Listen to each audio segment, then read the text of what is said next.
Alistair's in Stirling. Alistair, you're on the radio. Good morning. Your question to Nigel Farage. Good morning. I would like to know who is funding the Brexit Party.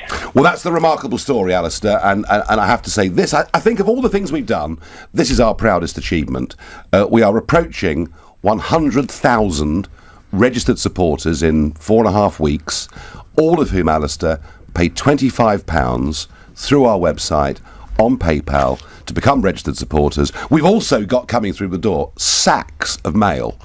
I mean, sacks of mail. So, Alistair, we funded over 90% of this through £25 donations, and I don't think anybody in British politics has ever managed to do this before. Mark in Sunbury-on-Thames. Mark, you're on the radio. What do you want to ask? Good morning, Nigel. Morning. While I applaud the success of your party in the past few weeks, I'm a bit concerned to find out that people that pay their £25 to become members don't actually have any votes in the future and the say of the party. Ooh. And, of course, they don't have a say in choosing a leader, which is unlike any other political party in the country. Isn't that a bit dictatorial? Mark, you are going to be amazed by what I'm going to tell you now. This is going to be the most open political party you've ever seen in Britain. We are getting rid of those delegated layers that political parties have, like national executive committees, where everything tends to get lost and tied up. What I'm going to do, Mark, and we've discussed this with the board, is we are going to directly liaise and have votes amongst our registered supporters to shape policy and shape our future direction. I want this to be a really, really engaged group of people.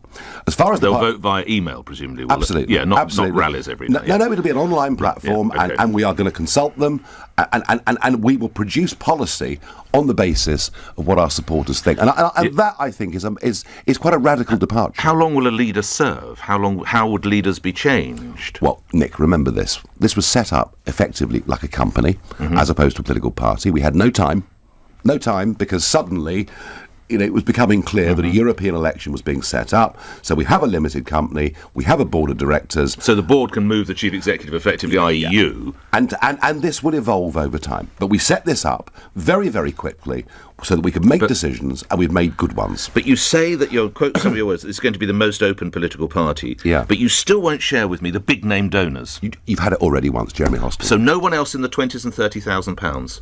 Oh, there's one or two in that range, yes, of course. Yeah, ordinary citizens, yeah. And all of it, and by the way, all of that's gone to the Electoral Commission. I'm sure.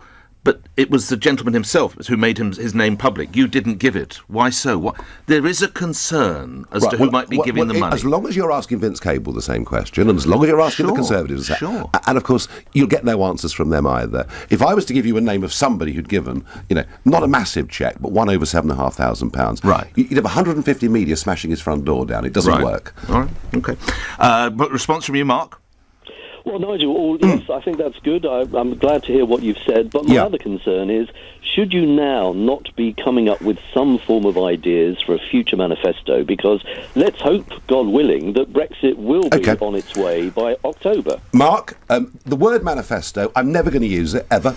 I have a sort what of are you going to use instead? I have a word association with manifesto, and that's lie, because that's all we've had from these other two parties, election after election, making manifesto pledges, Mark, that they don't even believe at the time, let alone intend to carry out later. So we'll have a policy platform, and Mark, I can tell you, behind the scenes, there is a lot of work going on as we speak. But what will you call it? A principle, a declaration of trust, a Gettysburg Address? A contract with the people. So it won't be a manifesto, it'll be a contract with the people. Mark, thank you. Jake in Derby. Vote for the Brexit Party on May the 23rd, and let's change politics for good.